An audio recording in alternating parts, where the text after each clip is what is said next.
Good evening, everybody. Welcome to Zero Chills Candid Conversation. My name is Mushera Gashenge, and I'll be your host in the next 1 hour or so. Today's guest is none other than the indomitable, indefatigable, and luminous Aisha Ali Haji. She wears many hats, and like I always say, each hat that she has so many feathers. And today we're going to understand and borrow from each of her feathers, understand how she has achieved and gotten to where she is. Aisha is a writer, she's a copywriter, and she describes herself as a writer feminist. That tells you she has quite a lot, as you can see. And we are going to hear from her about a number of isms, and she will talk to us about feminism, activism, her journey in writer as a writer in writivism, and also copywritivism. So, a number of isms that we're going to hear about. Aisha, welcome. It's a pleasure to have you here on Zero Chills. Thank you, Mushera and Eddie. I'm happy to be here. That's great. Eddie. Sorry? Great. So I would like, Eddie, can you hear me? Yeah. Oh, so since we've lost Eddie, let him remain on the backstage. So Aisha, let's talk about feminism. And this is not a novel concept in our society. It's something that has existed in centuries over, but over the years, it has been received in different ways depending on the receiving society. Especially, we've come to know feminism as a movement whose basic or primary attitude is anti-patriarchy or anti-men. That is most of the times what people have come to understand feminism to be. But I know it's more than that as an ideological movement. So should I say that now that you use social media platform to advocate for the rights of women and girls, should I term you as a cyber feminist for a start? Well, I am a feminist, whether I am on the internet or offline.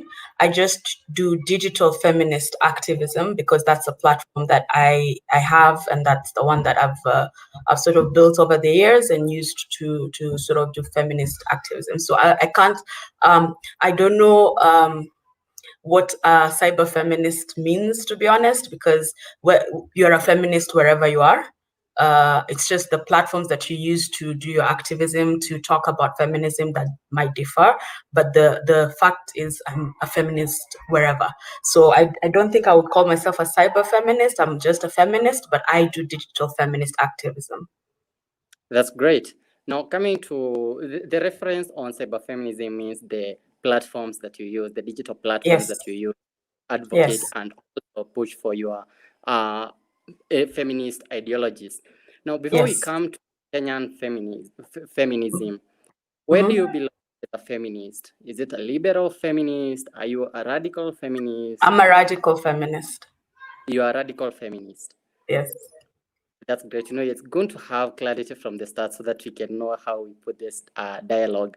Now, being a radical feminist for that matter, which means there are specific ideals that you advocate for in the society.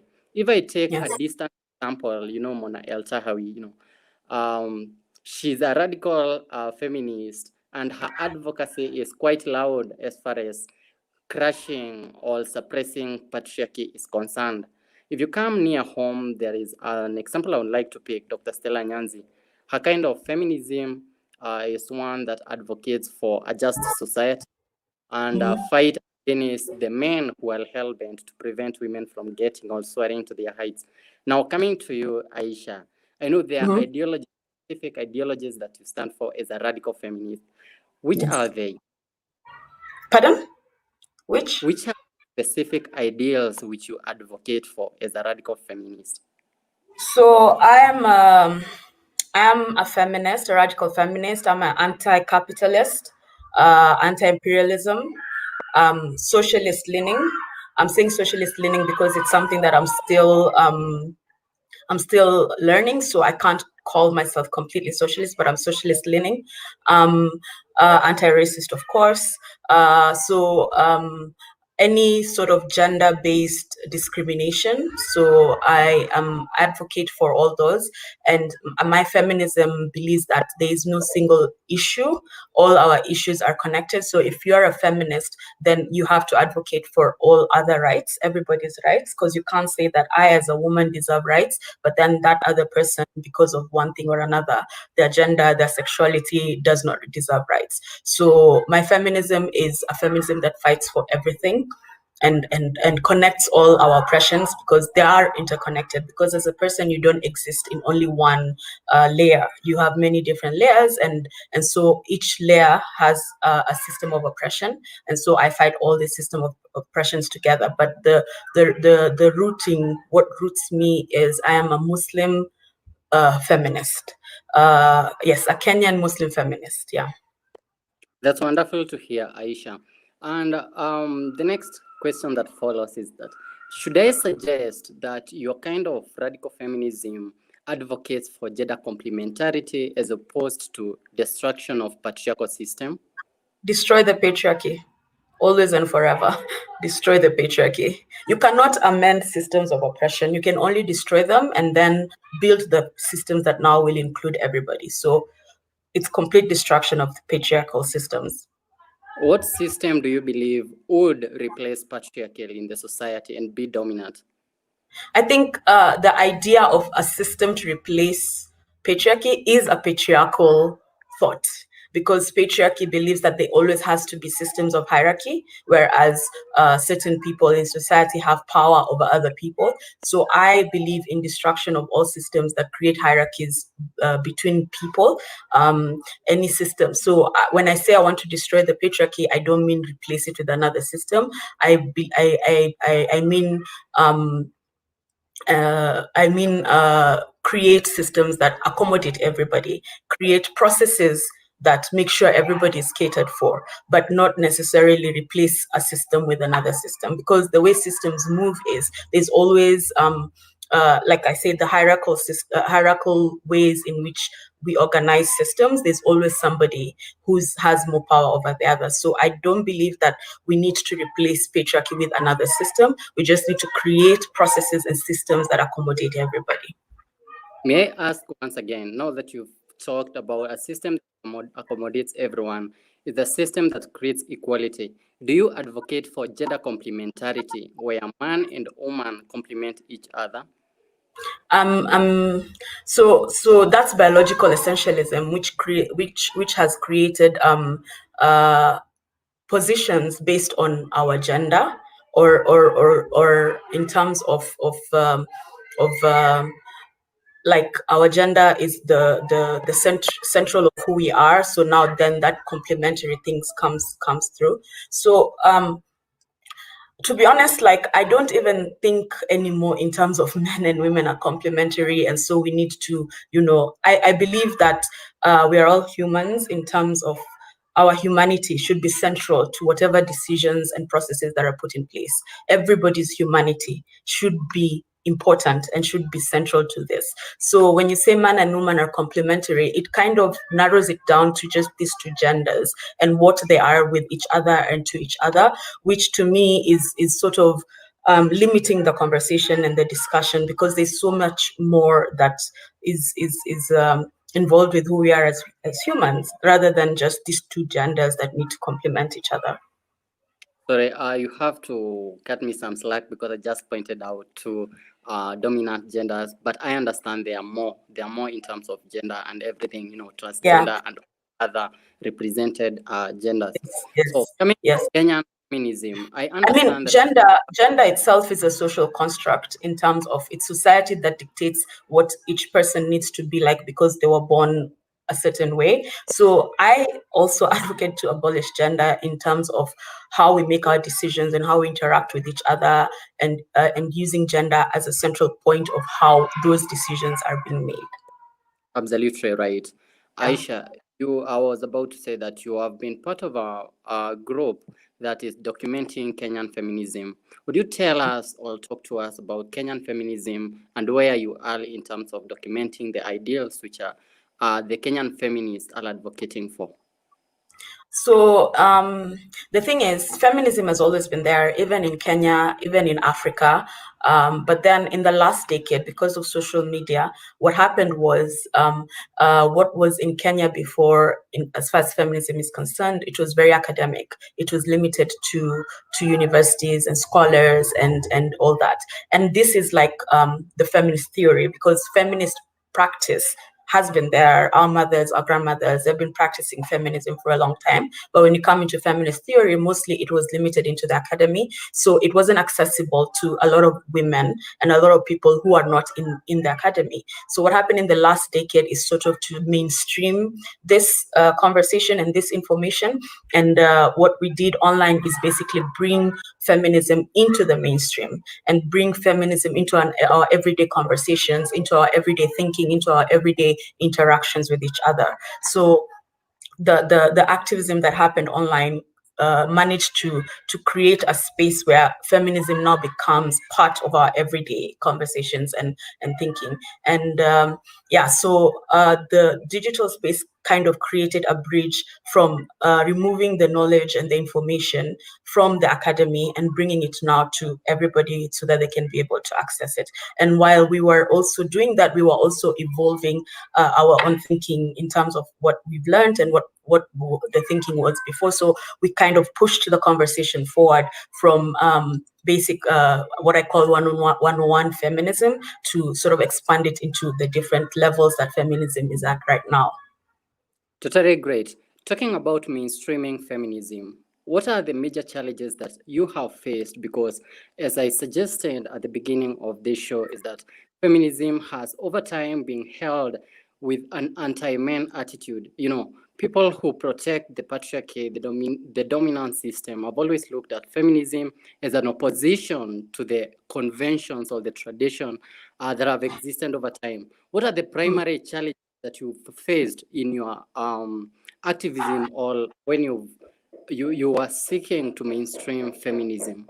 I think the answer is kind of in your question, because you say the detractors of feminism have always claimed. So the thing is, feminism in mainstream, especially through the media, has been like it's been told from the perspective of the detractors, from the perspective of the oppressors that we're fighting against. So it was never received from what we were saying, but it was always those against feminism and what their opinions are and what they think about it. So that already created that narrative of what feminism is or isn't, based on their understanding, but not really based on what we were saying or what feminism really was. So that perspective has been really hard to change, because that's what created the foundation of feminist understanding in Kenya, in the last 10 years.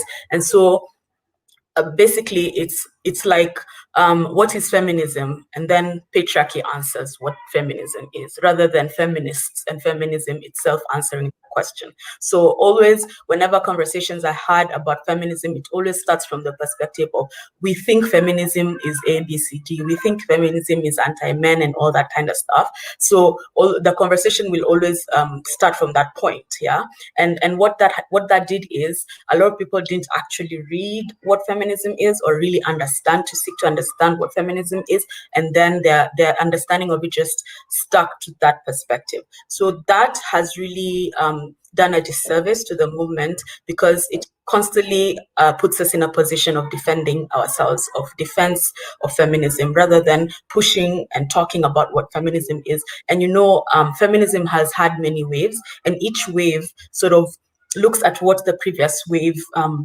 we've discovered or understood, and then seeing in now these times, how valid is it, how much needs to be expanded, what is our new understanding of how things are, so that we can push it forward. But when feminism is understood from the perspective of those who are fighting against it, then that conversation becomes very hard to push forward, because constantly we have to first defend ourselves. We are not allowed to lead the conversation. We are allowed to sort of be on the receiving end constantly. Which means that you are suggesting that the challenges have been ideological. Yes, it's ideological. Yeah, yeah, I can see that. Yeah. Great. Now let me come close to you because you've saying that one of the things that happened, or one of the major challenges, is that you have to change the perspective through which people understand feminism, because at first you are given the task of defending yourselves and trying to enable others to understand what you stand for. For you, I was reading an essay which you wrote about 3 years ago, and I would like to About how read many years ago? 3 years ago, in 2015. Okay. The was a letter from a young Kenyan girl to herself. So if you allow me, I'll just read a section, and that's where my question is coming from. So you wrote, for a long time, I viewed my body through the layers of complicated misconceptions that the world told me, and which in turn I told myself repeatedly until it became my truth. I was worthless because my body was worthless. I was nothing because my body was nothing. That's an interesting section. I'm just reading 3 lines of from that essay. And the reason is why I chose to cite that is because it elicited reactions until at some point I asked what men stand for. You explained your journey. I think this is a very personal essay. You explained your journey and your relations with men. At the age of 9, you are described as, hello. Yes. Sorry, it's just that this essay is not an essay I was thinking we were gonna discuss. So No, I'm not going to discuss that. Just mean to okay. ask how you have redefined yourself over time, because you've told us over time there are those who describe yourself in a certain way, cheap and easy, others pretty and beautiful. At some point, you hand them to think that you loved somebody so that the experience would be wonderful. I mean, over time, how you defined yourself. I know you are young those days. It's been a long time, reflections of long time, but how you defined yourself, then you say it is how others viewed you. How did they change? I was coming to how it changed your perspective. You redefined yourself to understand yourself in a different sense. And if at all, which are the new lenses through which you look at yourself as a woman, two, as a feminist? I think something I've always said is feminism for me is the first ideology that told me that I, a woman, am central in my story, that I get to be the decider of what my life should be like, and how I should see myself, and how I should interact with the world around me. So it's that thing of constantly, as you grow up as a girl, as a woman, constantly being made to feel like your existence is always in relation to something else. It's not a complete existence just by itself. It has to be in relation to other things for your existence to be complete. So for me, feminism gave me that permission, I would say, to think of myself as the central person in my story and my life as a woman. So when I make decisions about my life, I make those decisions based on me, and knowing that I have the power to make those decisions, because as a woman, I have that right. I have that space. I have that permission to do that. So over the years, feminism has allowed me to question what my positionality is as a woman in this society that I live in the world that I exist in, and then also to understand why that positionality is that way, why being born a certain gender, I was declared a certain social class, and woman is a social class. Other than just a gender identity, it's also a social class. And in a patriarchal society, a woman is a lower social class from man, because man is also a social class. And so because I was born as a girl and assigned girl at birth and grown up as a girl, then it means that my positionality with the world is as a lower social class. So feminism gave me that space to rethink my positionality as a woman in this society, as a lower class person, and then also gave me the courage to actually live my life with that in mind, that now that I know that I have this space to be whatever I want as a woman, that the decision to be who I am is mine alone, then that courage to actually go out there and enact that thinking, to put that thinking into action. And then you understand now how things that were happening in your life before, why they happened, why things happened the way they did, the political reasons why things happened the way that they did, the social reasons why things happened the way that they did. So it allowed me to be able to analyze the world around me, and then analyze that world as the central person in this world. I'm not a reaction to anything. I'm not because of anything. I'm not, attached to anything. As a central person of this world, how then do I interact and engage with the world? So it allowed me to sort of see myself as a complete person who doesn't need anything else to be valid, to be valued, to be seen as important like everybody else. Yeah. Great. So would you suggest that the first battle you have to fight is one of seeking your own identity as a woman first? Definitely, because the socialization of girls is always it starts very early, like from age 5 at 6, girls are already being socialized into a system that sees their value always attached to something else, and their identity always attached to certain actions that fulfill patriarchal requirements. So then feminism allows you to figure out your personal identity on your own, and then now discovering this identity that you've figured out, how it relates to the world around you. That's really amazing. We're coming towards the end of the first ism, which is feminism, and which you've articulated greatly. I would like to ask, what do you feel is the place of queer, as another group of people in the society, or a group of minority in mostly our conventional society, as they agitate for their rights and try to prove their existence as much as they can? What do you feel is their place? The battles, now that you told me that you fight for everybody's rights, the rights for everyone's humanity, what do you feel is the place of queer in our conventional society, and what do you think is the just or the right thing to do? Just your opinion. First of all, it's very wrong to force people to negotiate for their humanity. Nobody should be forced to negotiate for their humanity. What do I mean by negotiating for my humanity? It's please don't kill me. Please don't deny me my rights. Please and then you kind of force people to behave a certain way so that they can attain their rights. That's what I mean by negotiating for humanity. So nobody deserves to negotiate their humanity. And like I said earlier, feminism, we would say maybe first wave, second wave, maybe even third wave would have been the fight for women's right. But feminism right now is the fight to remove gender oppression. And so when we say gender oppression, it just doesn't limit to just men and women. It means every gender, every sexuality. So if you're a feminist, you can't be a feminist if you believe that other people deserve to die for who they are. That doesn't even make sense to me. Why do you feel like your life is more valuable than other people's lives? Why do you think that you deserve your rights as a woman who's a feminist, but then you think there's a group of other people who don't deserve?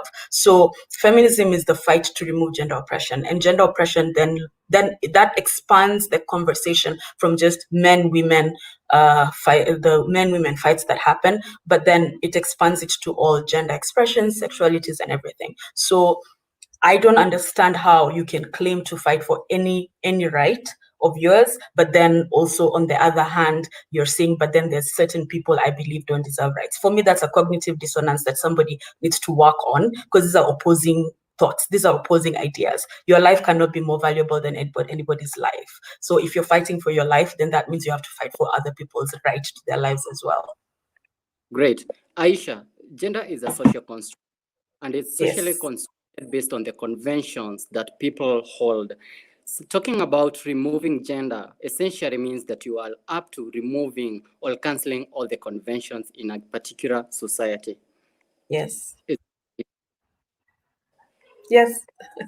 Then earlier suggested that we cannot destroy patriarchy, one of the dominant systems, which have continually brought up people or socially indoctrinated people to believe that there are two genders or more, and one is dominant to the other. So if we remove gender and we remove the conventions, don't you feel that ideologically there is a need to come up with other conventions which will be more liberal and which will allow everybody else to be accommodated, all included in the mainstream discussion? So you see, the thing is, dominant people in a society are the ones who come up with the rules. So as long as there are dominant people in a society, the rules will always benefit the dominant people in a society. So when I say when we say we need to come up with new rules or new ideologies or new conventions so that we can continually, the question I would ask is, who is coming up with those new ideologies? Is it still the dominant people in the society? Is it still the oppressing class who are the ones who are going to come up with these rules? So when we think about abolishing gender, it doesn't mean abolishing people and how we interact with each other. It's the systems that uphold gender as a social class. Yeah, those systems that need to be abolished. But how we are or how we interact with each other will continue, because I mean, we are human, we express ourselves the way we do, we live the way we do. But then what will happen is a lot of people will start thinking about how much space the gender they are holds in their identity. You have to start rethinking that, because now if you're told gender is a social construct and it actually does not really reflect anything whatsoever on who you are other than what society told you to be, then you start analyzing yourself and thinking about who you are and how you interact with people in the world. So it's not that we will stop expressing ourselves in the genders that we do express ourselves. It's just that we're going to think deeper into how I express myself. Is it really me, or is it just me conforming to what society expects of me? That's wonderful. Aisha, when we are coming towards the end of the first session, that is the feminism, and I would like to ask whether you have something to add on that before we talk a bit about activism, the real activism as a career, and what it has been thought about, and if at all it's making any impact in the Kenyan society. Okay. So for me, the thing I wanted to say to close off, because I mean, I have to be a bit controversial. In the beginning, you kept on saying that people think feminism is anti-men, and I want to ask, what's wrong with being anti-men? You see, what's wrong with being anti-men? Because we are anti a lot of isms that are harmful, and nobody questions us being anti that. But then anytime it comes to patriarchy, the question becomes, are you anti-men? Are you anti-men? So I ask, what's wrong with being anti-men when men as a social class? And I really want people to understand this. When I say men as a social class, I mean the system that upholds men as a class of people who are treated a certain way and accorded certain rights because of being men.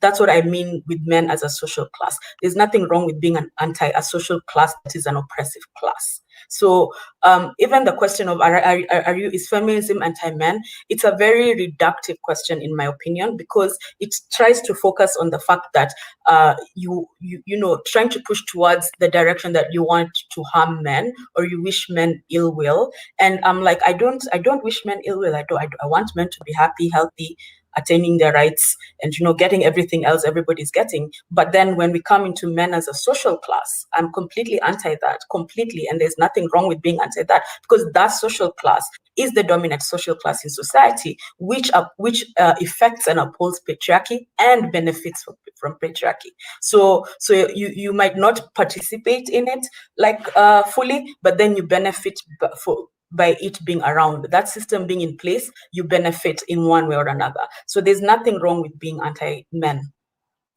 I agree with you, Aisha, that there is absolutely nothing about being anti-men as a social class, which has been over time oppressive, yeah? But then we cannot really wish away the perception that feminism has over time been perceived, that perception that it is anti-man, because the first thing that we need to do is to change that ideology. I don't know if you agree with me. I feel like I've gotten to a point where I don't really try to change somebody's perception about that, because I feel like it's a distraction. Because if we were stuck on, do you hate men? Do you want men to be harmed? Do you want all men to be removed from the world? It's very reductive and deflections of the big conversation, because the big conversation is, what is the social class men doing to the world?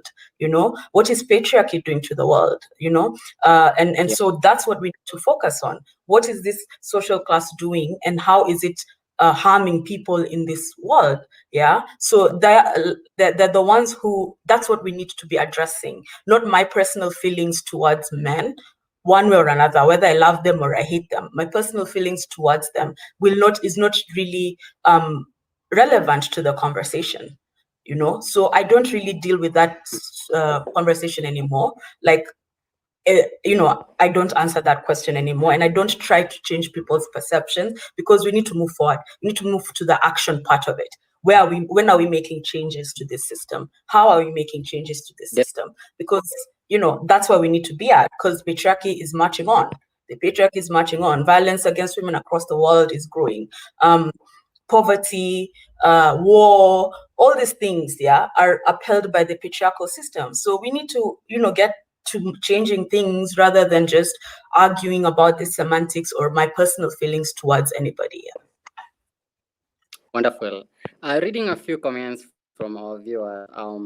There's Sharon Omangi says, yes, humanity should be central. They are more than men and women. They are non-binary people. Gender is a social construct. And I agree. Just Nganga, I see you. And thank you for joining us, and everybody else. Sharon Omangi adds that dominant class have a limited imagination when it comes to abolishing oppressive ideals, because they have certain privileges. It changes focus while the class with power as opposed to focusing on the oppressed class. And she says that the discussion is definitely a distraction when people talk about patriarchy or feminism being anti-men. We hear you and we get that too quite well. Now, Aisha, you are also an feminist activist, but I would like us to talk as both of them as a bit distinct things, because, well, being an activist is an umbrella that most people relate to as opposed to feminism. Someone can be an activist but not a feminist. And being an activist, do you feel like mainstream activism in Kenya has really brought about any socio-political change? I know that sounds a bit naive, but, well, I would love to know, because it has been said, and forgive me for using perceptions as my basis of argument, because that is what we always try to change or inform. That activism, by extension, is an extension of the government branch, which keeps its checks in its own terms. We keep checks of the government as activists, but in their own terms. Others believe that activism is an extension of the donor, foreign donors trying to topple government or to have influence over the ruling or the socio-political issues in a country. What would you say of activism, Kenya mainstream activism?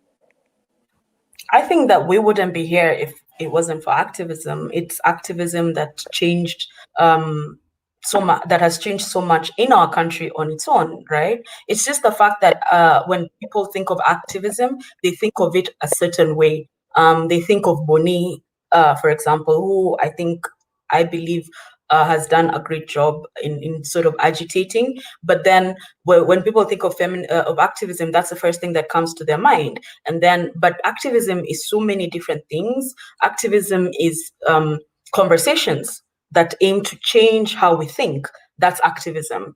Activism is community, building of communities, especially by marginalized people who are not represented in the mainstream. And so building those communities where as marginalized people, we are able to commune, to support each other, to help each other, to ease the effects of living in a, patriarchal, imperialistic world, capitalist world. So that's activism. Activism is small changes that you make every day to sort of change how you do things to ensure that you're, trying to create a better world. Yeah.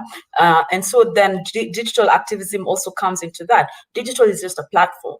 Digital is just the platform that we got that allowed us to sort of create conversations that are not first of all limited by the system of oppression. They're not monitoring, yes, but they're not controlled by the systems of. This is a platform that we were able to take charge of and decide how we're going to use. So it's just a platform, but activism on its own can be in so many different ways. For example, right now, mutual aid is activism, and mutual aid has been able to support people throughout this COVID period because communities coming together and contributing small to ensure that one person who doesn't have gets what they need and all that. That's activism. Activism is the protests on the streets. That's activism. Activism is the medical care, people volunteering, like for example in the NSAS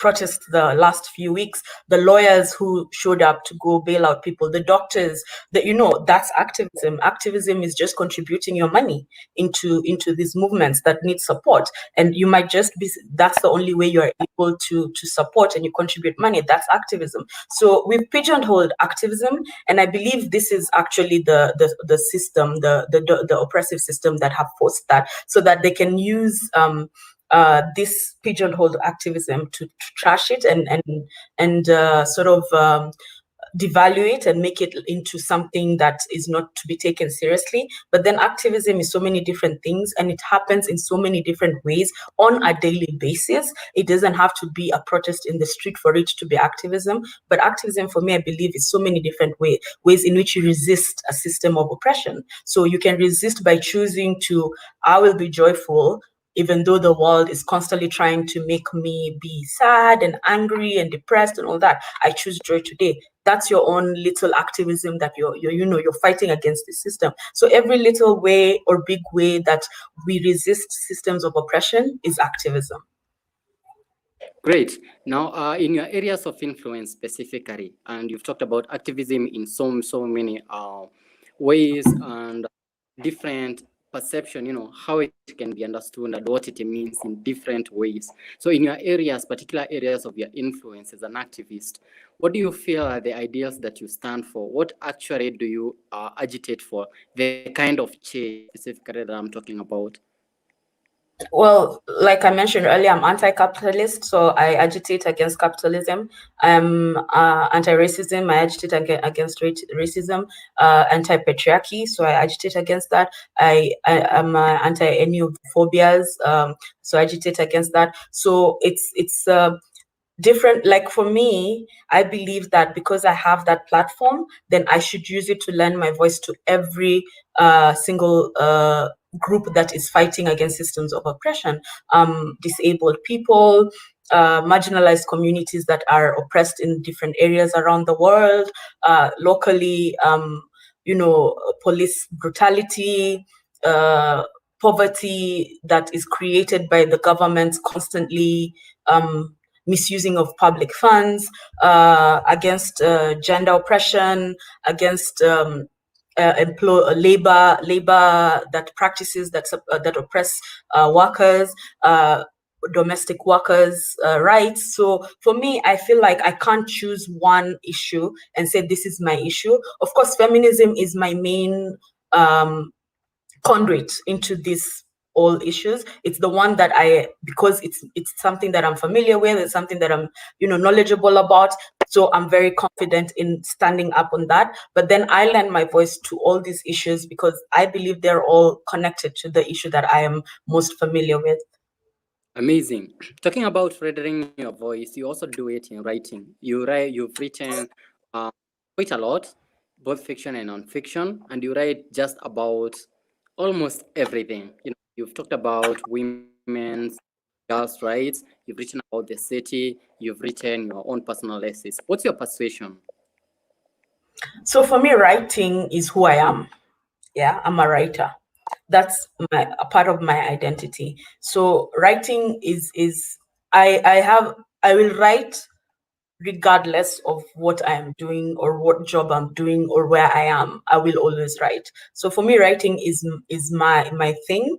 It's my identity and it's who I am. And then now I use it now in the different areas of my life. So to writing for me, it's just like I don't even have like the right words, but it's basically I can't separate myself from the writing. So there's no specific thing that inspires me to write. It's just that I can't not write.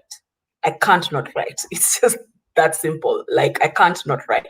But then now because I'm a writer, then I felt that I need to also use my writer as a point of activism. Because we know that books have been a big part of resistance. Yeah, everywhere, all over the world, over centuries, books have been part of the resistance. Writing has been a way in which we have sort of pushed resistance forward and pushed for what things people are fighting for. So then that's why I also use my writing for activism. But then writing is just something I really enjoy. It's something I really love. I love writing fictional stories as well. I love imagining different worlds in which I can create, characters and worlds and, conversations and stories. I love that. And I think for me, it's kind of rooted into my background and my culture. I'm a Swahili, and Swahilis are storytellers. We storytell through music, we storytell through poetry. So storytelling, I believe, is in my DNA. So I don't see how I could not have been a writer. Yeah, but then also I use my writer in other different ways. But writing is constant for me. What I do with it is what differs from different perspectives and different platforms. Do you have a writer feminist role model?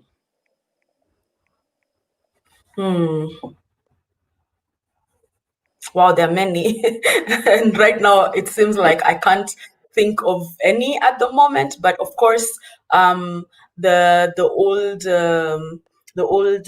Kenyan writers, Grace Ogot, oh gosh, why is everybody's name disappearing from me right now? But of course, the writing, Nini, Toni Morrison, Bell Hooks, Amina Mama, like there are a whole bunch of them. And I believe that each one of them has given me something different. So I can't say there's one specific writer role model, but then there are a group of many feminist writers that I have picked from and learned from, yeah. Since you don't write in a vacuum, you have a target audience. Should I suggest that those people who share with you the ideals of quashing injustice in the society are your target audience for the write-ups?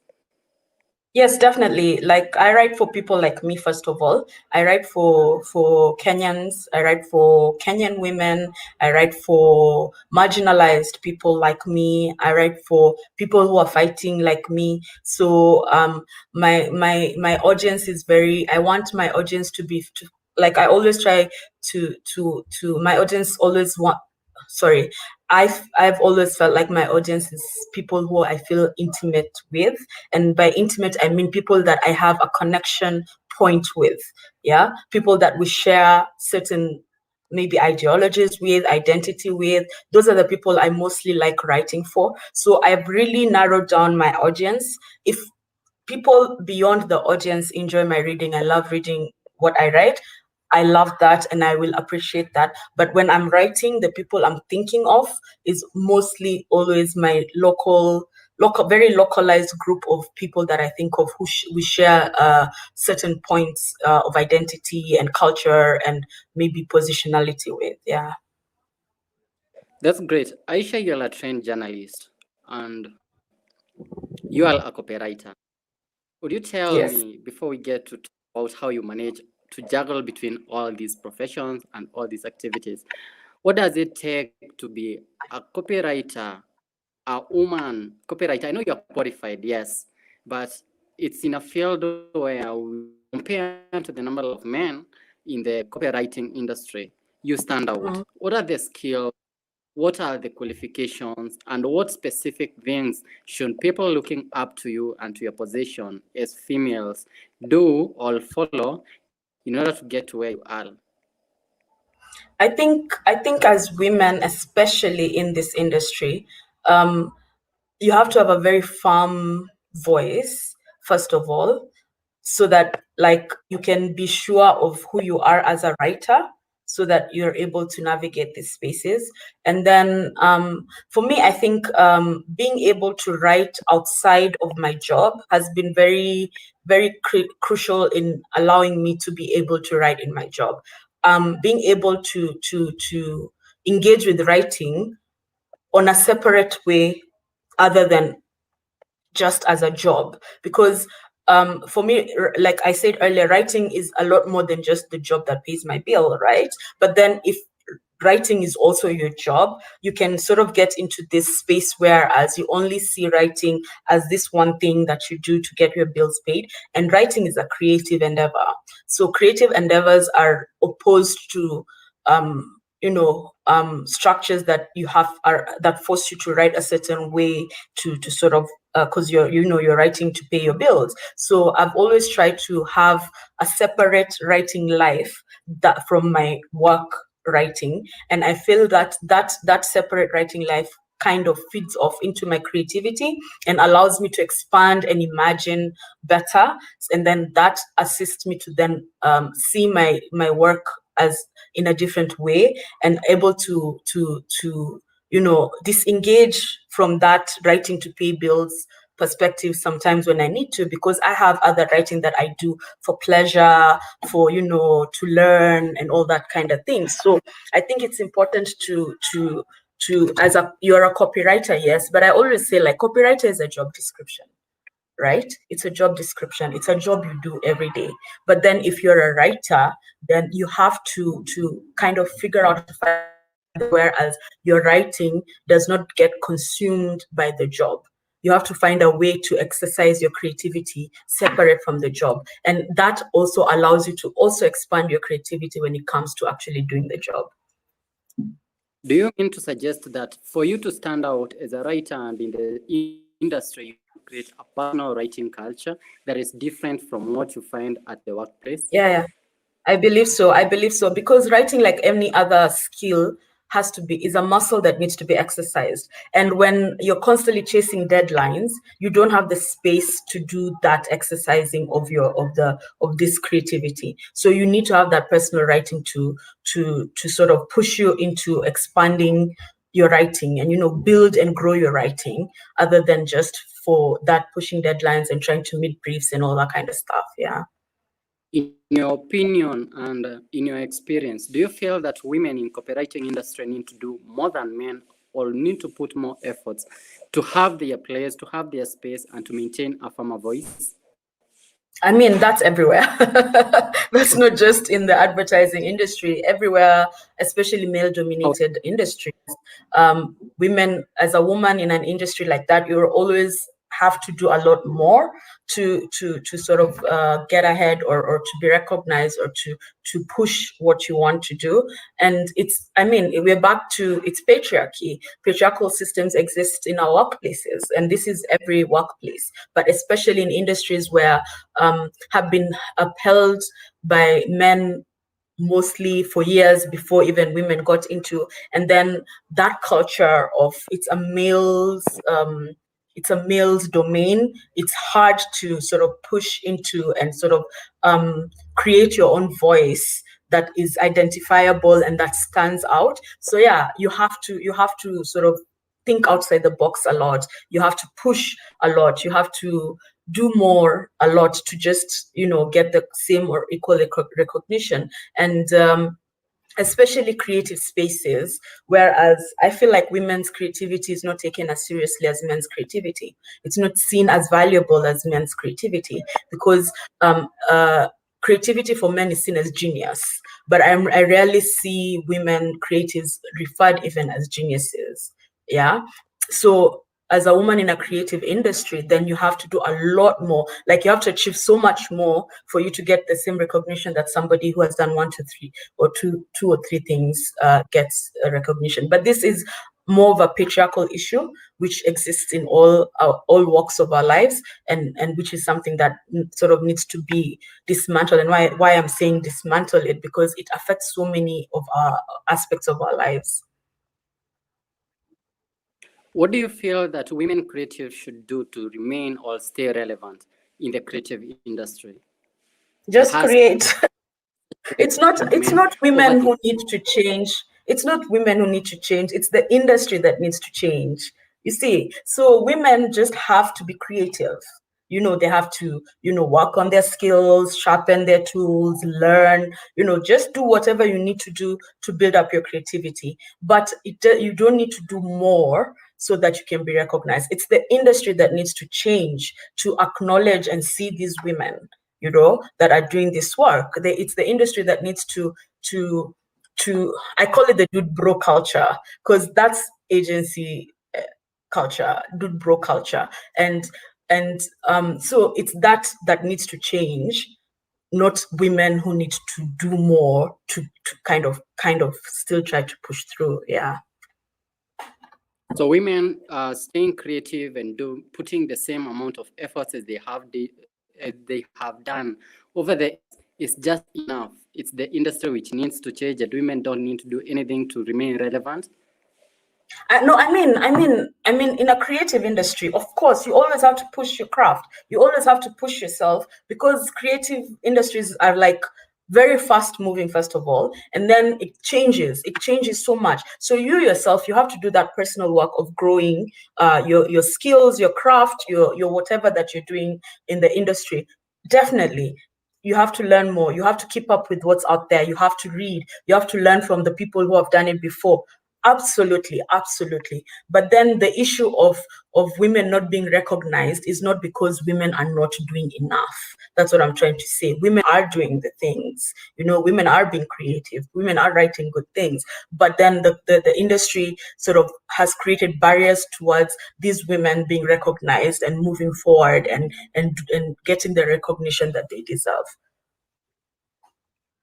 Well, you are quite versatile in terms of your career and practice. Do you have specific tips or that you follow to be able to sort in every play you put your hand or you put your mind into? I think for me is do things that you find interesting. So it doesn't have to be in the line of work that you sort of you're in, but things that you find interesting. Because when you find something interesting, you're able to engage with it more deeper and able to give it more, and so you create even better things. So always seek things that you find interesting, and also, like, don't box yourself. Like, when people, like, I never like tell people I'm a copywriter as an introduction. I'm a writer. Copywriting is one of the forms of writing I engage with, but I'm a writer. So I can write anything, I can write a story, I can write an op-ed, I can write a magazine, I can write all these things. So by doing that, it has helped me to expand even my skill sets, yeah? Because if I'm just a copywriter, then I can only write copy. That's it. But then if I'm a writer, then it opens up a whole, a whole bigger world for me to engage with. Yeah. So I feel like also there's a danger of pigeonholing yourself into one skill set, and then you get stuck in that skill set. And after you've done it for a long time, it becomes very difficult to move on to other things. So first, do things that you find interesting. You'll always be more interested in doing them because you find them interesting. And then second, expand your thinking of your skills or who you are as a writer. Don't just stick to the one form of writing that you're doing at work, but explore what other forms of writing you can do. And that's part of the personal writing thing I was talking about. Like, it helps you to figure out, what else can I write? How other forms of writing can I do? And then in the end, that also influences now your copywriter, because you have a wider experience to pick up from when you come into now doing your copywriting. That's great. So which means you first realize your passions and then follow that route. Yes.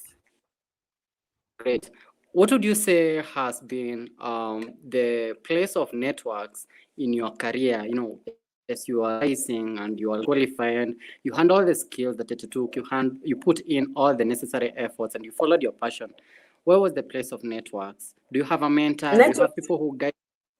What are other things, other aspects outside yourself which have helped you achieve what you have, or the feats that you made?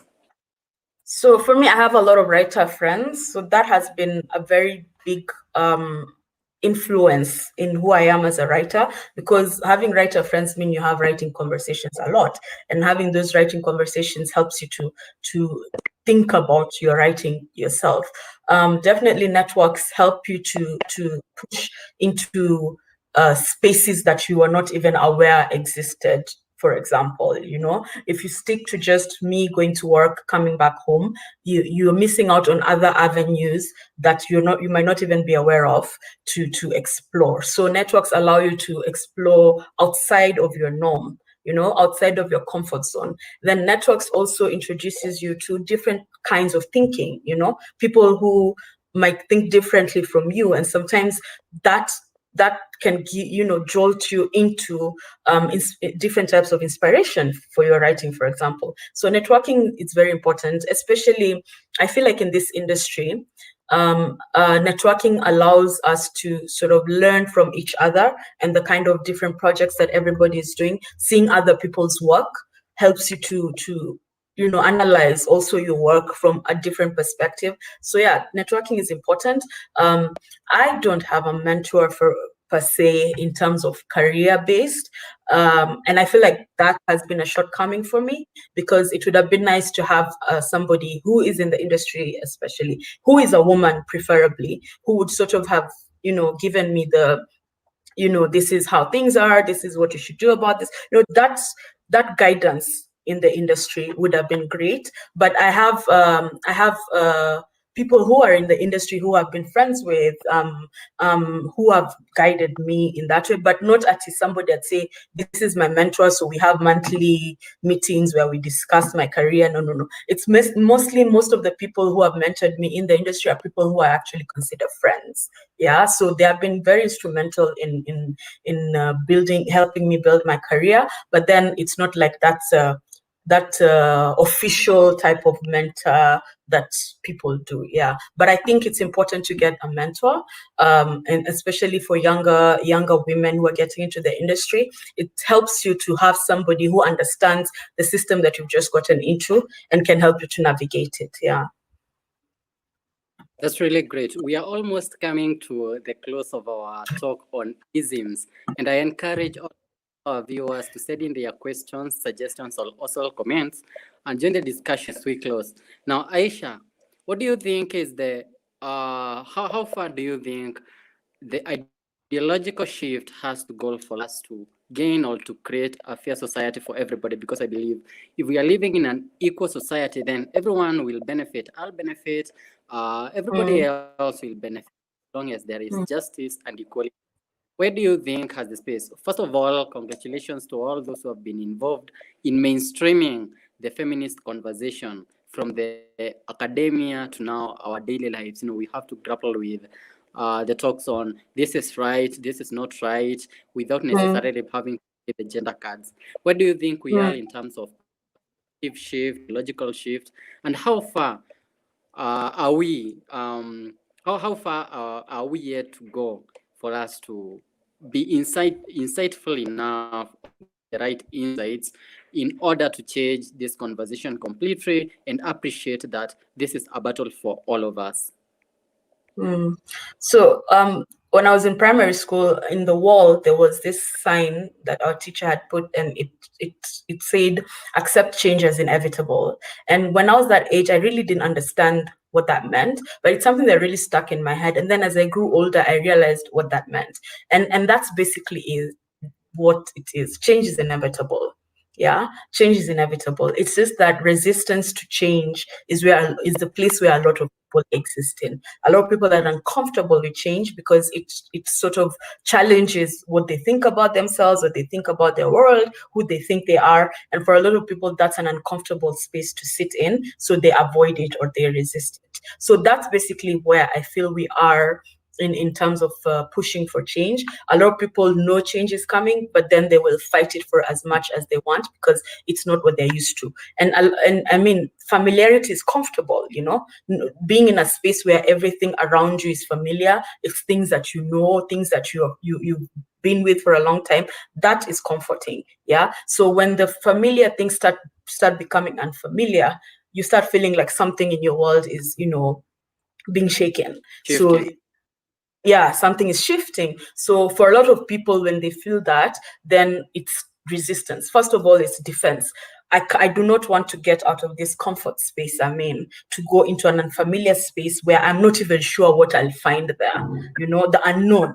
How do I move from this known space that I've known all my life to the unknown, and start now engaging with that? So that's what a lot of people go through when they see all this activism, fighting against all these issues. They are not comfortable with letting go of what they're used to allow new things to happen. But then change has happened. Where we are right now, in even the feminist conversation, is not where we were 10 years ago. Yeah.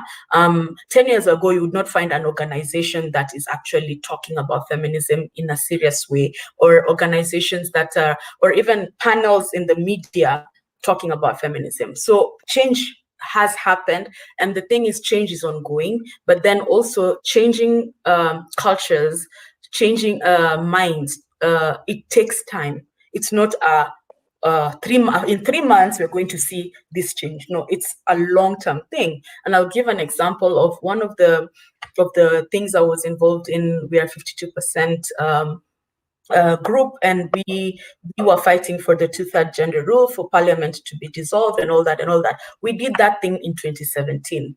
Yeah. And in 2017, the reaction was so dismal, we could have felt that actually this thing will never happen. But then now in 2020, there's some movement, you know, there's something happening about that. Yeah. But in 2017, we could have felt like, anyway, nobody cares about this.